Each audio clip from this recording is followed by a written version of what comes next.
Hello, children. Good morning to all of you. As usual, shall we have our prayer? Get ready for your prayer. O Lord, make me an instrument of your peace. Where there is hatred, let me sow love. In injury, pardon. In doubt, faith. In despair, hope. In darkness, light. In sadness, joy.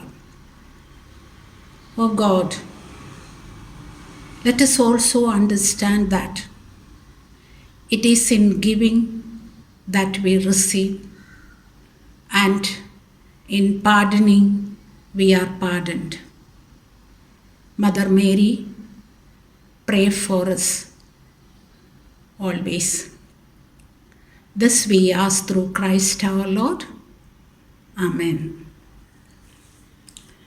Children, hope you all have done your homework and studied very well the third chapter for your test paper. How many chapters we have finished? Yes, 3 chapters.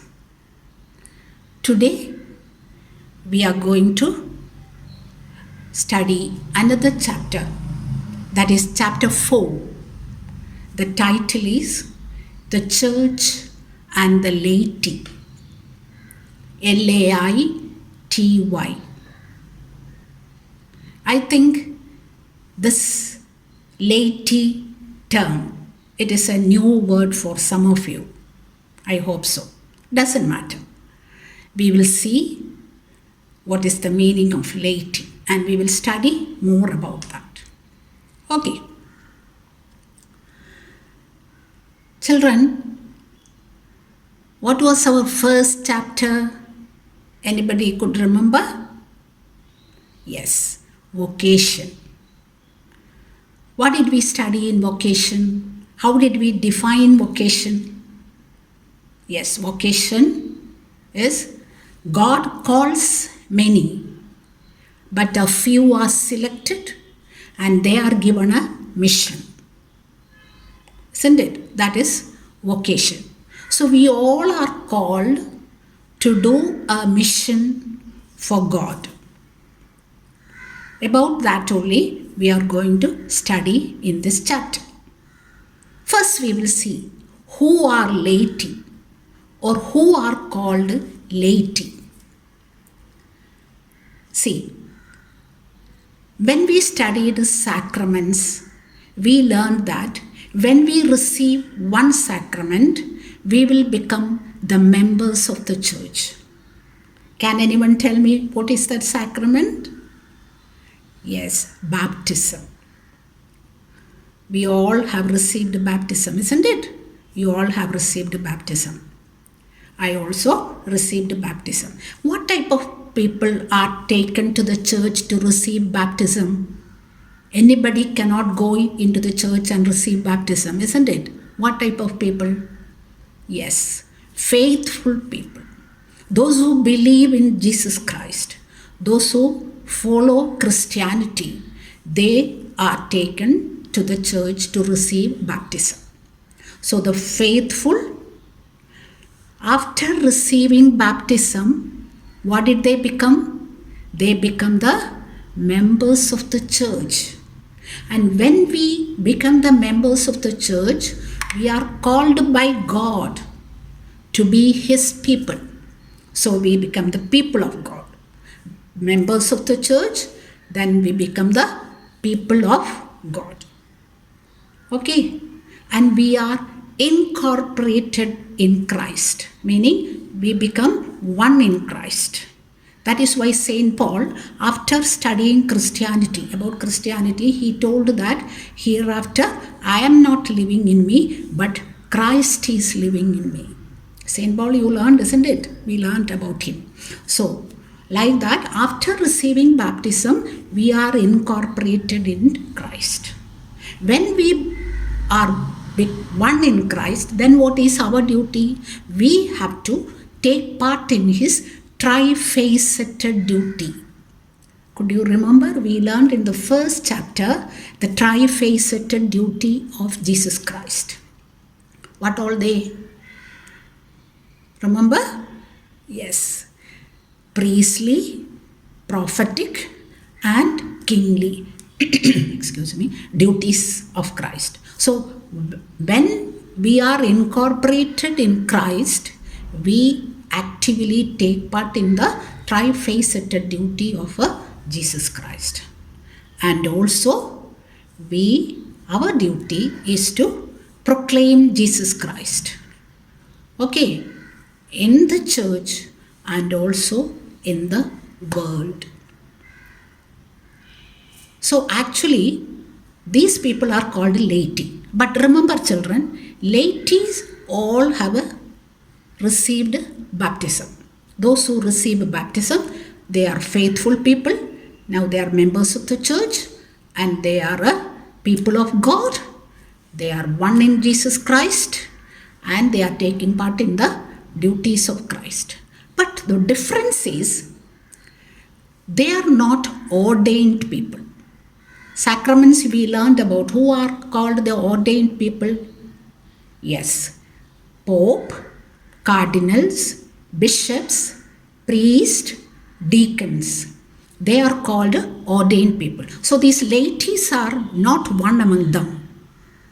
Okay, the common people, faithful people, but not ordained people, and also they don't belong to any religious congregation like nuns or sisters or brothers. They don't belong to that category also.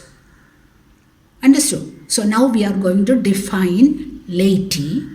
There is an official book of the church. Last class we learned that about, last chapter. Anybody could remember what is that? Yes, Second Vatican Council. Second Vatican Council, there is a document called Lumen Gentium. In that, the laity word is defined. How is it defined? That is, all faithful after receiving baptism become the members of the church, people of God, and take part in the kingly, priestly, and prophetic duties of the Christ. Okay? And also they are also proclaim Jesus Christ in the church and also in the world. So this is how Second Vatican Council has defined laity. So you understood, we all are laity now. Malayalam, it's the same word for laity is almayar. Now you understood. Okay. So laities are these people, faithful people, received baptism. So we all are laity. But we are not belongs to ordained people or the religious congregation people. So the church members only, we are members of the church. Okay, so now we will see what is the vocation of laity. We learned who are called laity, what type of people are called laity. Now we are going to see what is the vocation. See, all the laity are supposed to proclaim Jesus Christ. Okay, they proclaim Jesus Christ and thereby, or they witness Jesus Christ to the others. How? According to their word, their action, their deeds, their behavior, their attitude, and when they teach gospel, they witness Jesus Christ to the others. So when the others hear them, these other people are attracted to Jesus Christ. Okay, that is the vocation of laity actually. We are witnessing Jesus Christ to the others and thereby they believe in Jesus Christ. That is our vocation. So you understood who are laity and what is their vocation. Now, Each laity is given. Now we learned that vocation calls many, few are selected and given a mission. So we will see what is the mission of laity. Children, when we say the creed, the prayer creed, in that we say that our church is apostolic. Isn't it? We proclaim that we believe in the apostolic church.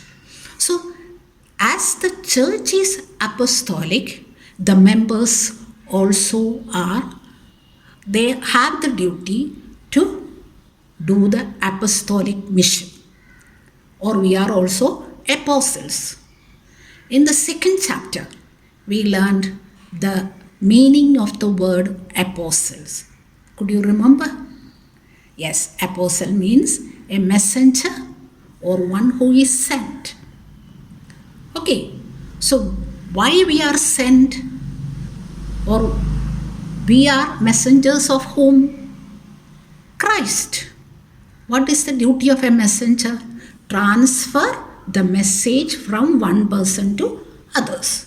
So we are supposed to transfer Christ's message to the others.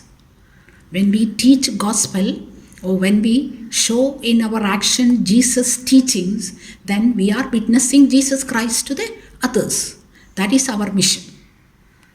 Okay, so in other words, if we say evangelization, proclaim Jesus to the others, and we are inviting the others to Jesus Christ. Okay, so we all have, all the ladies, we all have the duty to take part in actively the apostolic mission of the church. For that, see, any institution or any organization to run smoothly, they will have certain norms, certain rules, certain instructions for the members to follow. So like that, church also gives us.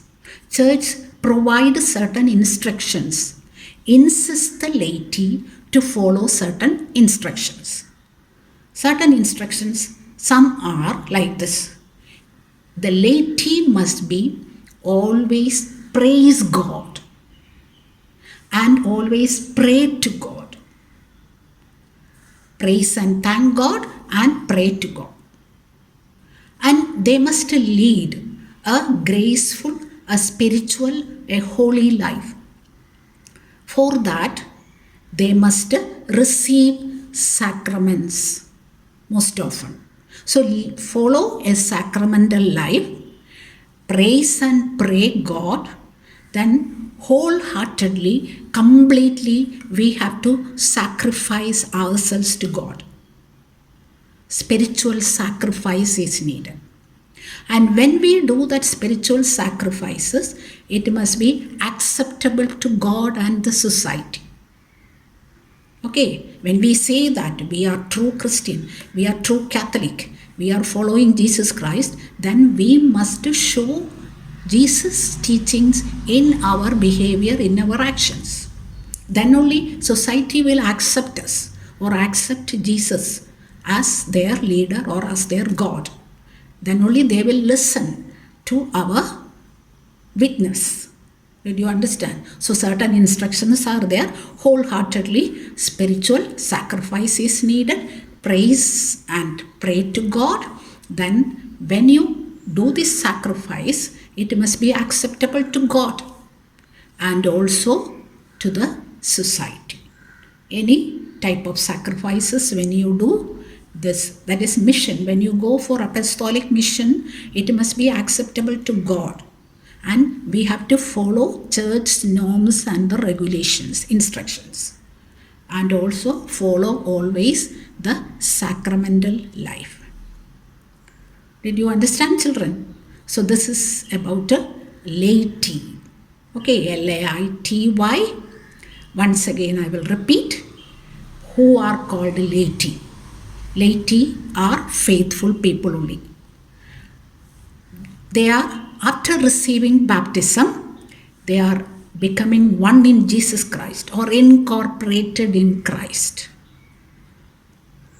Okay, and also they become the members of the church called the people of God and share the trifaceted duty of Christ, the kingly, prophetic, and the priestly mission.